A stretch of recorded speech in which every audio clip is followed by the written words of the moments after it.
പ്രിയമിത്രങ്ങളെ, ഇന്നത്തെ കഥയിലേക്ക് ഏവർക്കും സ്വാഗതം. കഥ ഇഷ്ടപ്പെട്ടാൽ ലൈക്ക് ചെയ്യാൻ മറക്കല്ലേ. കഥ ആരംഭിക്കാം. എൻ്റെ പേര് ആദിത്യൻ. പത്തനംതിട്ട ജില്ലയിലാണ് ഞാൻ താമസിക്കുന്നത്. വീട്ടിൽ അച്ഛൻ, അമ്മ.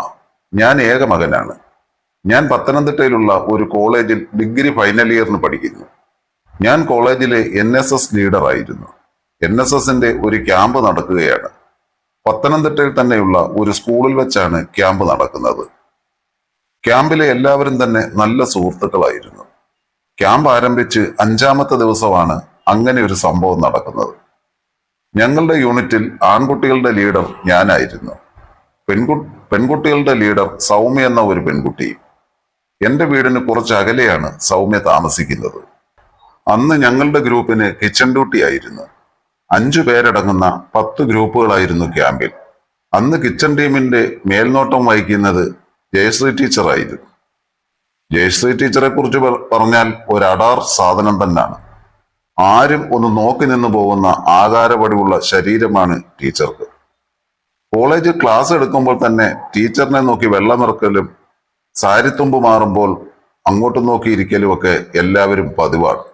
ടീച്ചറുടെ കല്യാണം കഴിഞ്ഞ് 10 വയസ്സുള്ള ഒരു മകനുണ്ട്. ക്ലാസ്സിൽ വെച്ച് നല്ല പരിചയമുള്ളത് കൊണ്ട് തന്നെ ടീച്ചർ ക്യാമ്പിൽ നല്ല വൈബിലായിരുന്നു.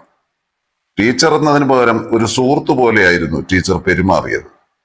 ഞങ്ങൾ തകൃതിയായി പാചകം ചെയ്യുകയും തമാശ പറയുകയൊക്കെയായി കൂടി. എല്ലാ ദിവസവും രാത്രി അല്പനേരം ഞങ്ങൾ കലാപരിപാടികൾക്കായി മാറ്റിവെച്ചിരുന്നു. അങ്ങനെ രാത്രിയിലേക്കുള്ള ഭക്ഷണമെല്ലാം പാചകം ചെയ്ത് കിച്ചൺ പണികളെല്ലാം തീർത്ത് ഞങ്ങൾ ഹാളിലേക്ക് ചെന്നു. ബാക്കി ഗ്രൂപ്പുകൾ അവിടേക്കും എത്തിച്ചേർന്നു. അല്പനേരം പാട്ടും ഡാൻസും ഒക്കെ ആയി കഴിഞ്ഞു. ജയശ്രീ ടീച്ചർ എൻ്റെ തൊട്ടടുത്താണ് ഇരുന്നത്. വട്ടത്തിൽ ബെഞ്ച് അടുക്കി വെച്ചാണ് ഹാൾ ക്രമീകരിച്ചിരിക്കുന്നത്. ഞാൻ അറിയാതെ എന്നോണം ജയശ്രീ ടീച്ചറിന്റെ തോളിൽ അല്പം ഉരസുന്നുണ്ടായിരുന്നു. അങ്ങനെ പരിപാടികളൊക്കെ കഴിഞ്ഞ് എല്ലാവരും ഭക്ഷണം കഴിക്കാനുള്ള തയ്യാറെടുപ്പിലായി.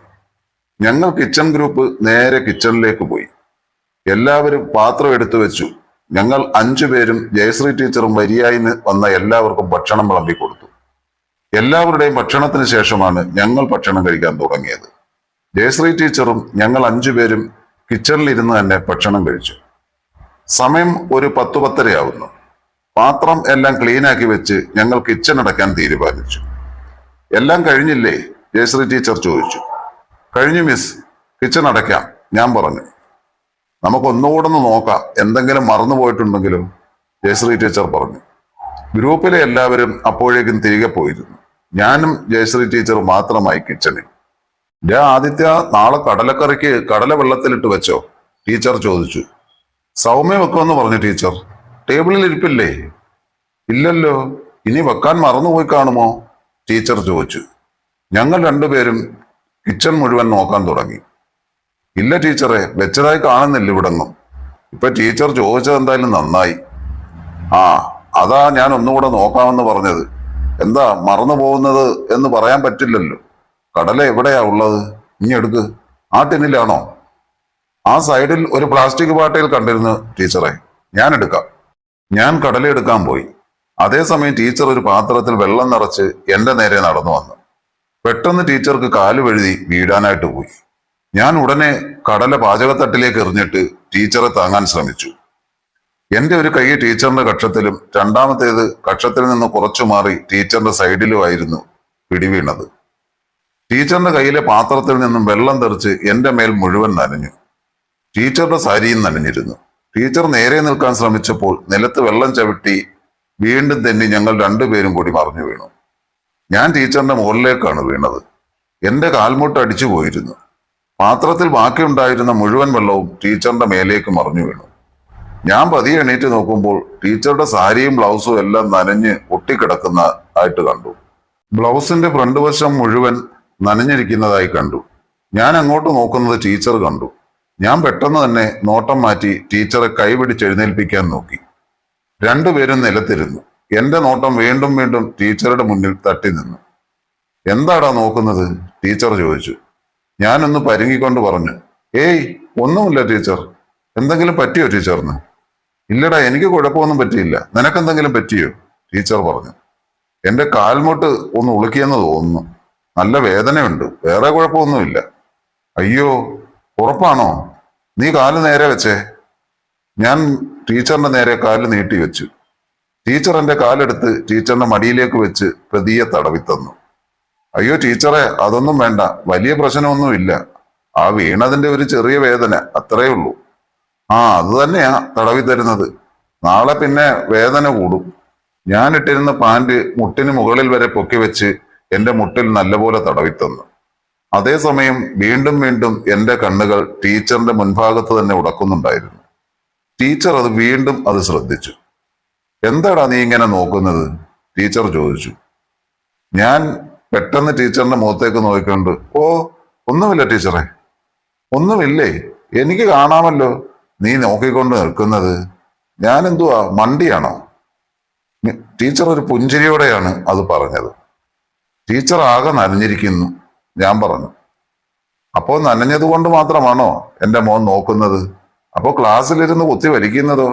ഇതൊക്കെ ഞാൻ ശ്രദ്ധിക്കുന്നുണ്ട് ക്ലാസ്സിൽ. ഒരു ഞെട്ടലോടെയാണ് ഞാൻ ടീച്ചറിനെ നോക്കിയത്. ടീച്ചറെ, അത് ഏത്? ടീച്ചറിന്റെ സൗന്ദര്യം കണ്ടാൽ ആരാ ടീച്ചറെ നോക്കാത്തത്? ആരും നോക്കിപ്പോയില്ലേ? ഞാൻ ഒന്ന് കണ്ണിറുക്കി കാണിച്ചുകൊണ്ട് ടീച്ചർ അടുത്ത് പറഞ്ഞു. നീ എന്താ നോക്കുന്നതെന്നൊക്കെ എനിക്ക് മനസ്സിലാകും. ഞാൻ നിന്ന് പരിങ്ങി. എനിക്കാണെങ്കിൽ ആകെ തരിച്ചു കയറാൻ തുടങ്ങിയിരുന്നു. ഞാൻ പാന്റ് ഇട്ടിരുന്നത് കൊണ്ട് എന്റെ ഫ്രണ്ട് വശം പൊങ്ങി നിൽക്കുന്നത് ടീച്ചർ കാണുകയും ചെയ്തു. പറഞ്ഞു തീർന്നില്ല, അപ്പോഴേക്കും തലയങ്ങ് പൊക്കിയല്ലോ, ടീച്ചർ ചിരിച്ചുകൊണ്ട് പറഞ്ഞു. ഇനി ഇത് തന്നെ അവസരം എന്ന് ഞാൻ മനസ്സിൽ ഉറപ്പിച്ചു. അത്രയ്ക്ക് ഇഷ്ടമാവും ടീച്ചറിന്റെ. പിന്നെ ഞാനൊന്നും മിണ്ടിയില്ല. ആണോ? ടീച്ചർ ഒരു പരിഹാസത്തോടു കൂടി ചോദിച്ചു. അതും പറഞ്ഞ് ടീച്ചർ തന്റെ സാരിത്തുമ്പ് നിലത്തേക്കിട്ടു. ഇപ്പോൾ ടീച്ചറിന്റെ ഫ്രണ്ട് വശം വ്യക്തമായി കാണാം. വലിയ മുന്നും ഇടയിൽ വലിയ ചാലും. നീ ഇതുവരെ കണ്ടിട്ടില്ലേടാ ചക്ക ഇതൊന്നും? ടീച്ചർ ചോദിച്ചു. എവിടെ നിന്നോ കിട്ടിയ ധൈര്യത്തിൽ ഞാൻ പറഞ്ഞു, ഇല്ല. എന്താ കാണിച്ചു തരുമോ ടീച്ചർ? പോടാ അവിടുന്ന്. സ്വന്തം ടീച്ചറെ മുതലാക്കാൻ നടക്കുന്ന ഒരുത്തൻ. ഇങ്ങനെ ഒരു അവസരം കിട്ടില്ല എന്ന് ഞാൻ മനസ്സിൽ ഓർത്തു. നീ തിരിഞ്ഞു നിന്നേ, ഞാൻ എന്റെ ബ്ലൗസ് ഒന്ന് പിഴിയട്ടെ, ടീച്ചർ പറഞ്ഞു. അതിനെന്തിനാ ഞാൻ തിരിഞ്ഞു നിൽക്കുന്നേ? ടീച്ചർ പിഴിഞ്ഞോ? എനിക്ക് കാണാനുള്ളതും കിട്ടുമല്ലോ. ഞാൻ ചിരിച്ചുകൊണ്ടാണ് അത് പറഞ്ഞത്. ടീച്ചറിന് നനഞ്ഞു കുതിർന്ന ബ്ലൗസിൽ നോക്കി ഞാൻ അവിടെ തന്നെ ഇരുന്നു. എന്തുവാടാ നീ ഇങ്ങനെ അത്ഭുതത്തോടു കൂടി നോക്കുന്നേ? ചെറുക്കൻ ഇച്ചിരി കൂടുന്നുണ്ട്, ടീച്ചർ പറഞ്ഞു. എന്റെ ടീച്ചറെ ടീച്ചറും നല്ലപോലെ ആസ്വദിക്കുന്നുണ്ടെന്ന് ടീച്ചറിന്റെ മുഖത്ത് എഴുതി കാണിക്കുന്നുണ്ട്, ഞാൻ ചിരിച്ചുകൊണ്ട് പറഞ്ഞു. ടീച്ചർ ഒന്നും മിണ്ടിയില്ല. ഞാൻ ടീച്ചറിന്റെ അടുത്തേക്ക് നീങ്ങി നിന്നു. പെട്ടെന്ന് ടീച്ചർ പറഞ്ഞു, ഇത് തെറ്റല്ലേ? ആരെങ്കിലും ഇങ്ങോട്ട് വന്നാൽ രണ്ടുപേരുടെയും കാര്യം പോക്കാം. എന്റെ പൊന്നു ടീച്ചറെ, ഇതിലെന്താണ് തെറ്റ്? ഇനി തെറ്റൊന്നും നോക്കിയിട്ട് കാര്യമില്ല. തെറ്റ് ചെയ്യുന്നതും ഒരു ത്രില്ലല്ലേ ടീച്ചറെ?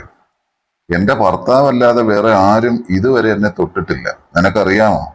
പിന്നെ നീ ആയതുകൊണ്ട് എനിക്ക് സന്തോഷമേ ഉള്ളൂ, ടീച്ചർ പറഞ്ഞു. പിന്നെ ഞാൻ ഒന്നും നോക്കിയില്ല. ടീച്ചറിനെ കിച്ചണിലെ സ്ലാബിലേക്ക് പിടിച്ചിരുത്തി. ആരും അങ്ങോട്ടേക്ക് വരില്ല എന്ന് ചെറിയ ഒരു ഉറപ്പുള്ളത് കൊണ്ട് എല്ലാം അങ്ങ് ചെയ്തു. രണ്ടാളും ഒന്നിനൊന്ന് മെച്ചമായിട്ട് മുന്നേറിക്കൊണ്ടിരുന്നു. അവസാനം രണ്ടാളുടെയും ഓട്ടം നിന്നു. രണ്ടുപേരും കിതച്ചുകൊണ്ട് വീണ്ടും കുറച്ചു നേരം കൂടി അവിടെ തൊട്ടും തലോടിയും ഇരുന്നു. ടീച്ചർ എഴുന്നേറ്റ് ഡ്രസ്സെല്ലാം ശരിയായിട്ടിട്ടു. ഞാനും ഡ്രസ്സൊക്കെ ഇട്ടു. പെട്ടെന്ന് കടലയെടുത്ത് വെള്ളത്തിലിട്ട് വെച്ചു. ഒരു കടല വരുത്തി വെച്ച വിനയെ, ടീച്ചർ കുലുങ്ങി ചിരിച്ചുകൊണ്ട് പറഞ്ഞു. അങ്ങനെ ഞങ്ങൾ കിച്ചണും പൂട്ടി ചെന്നപ്പോഴേക്കും എല്ലാവരും കിടന്നിരുന്നു. ടീച്ചറിന്റെ റൂമിലേക്കും ഞാൻ എൻ്റെ റൂമിലേക്കും കിടക്കാനായി പോയി.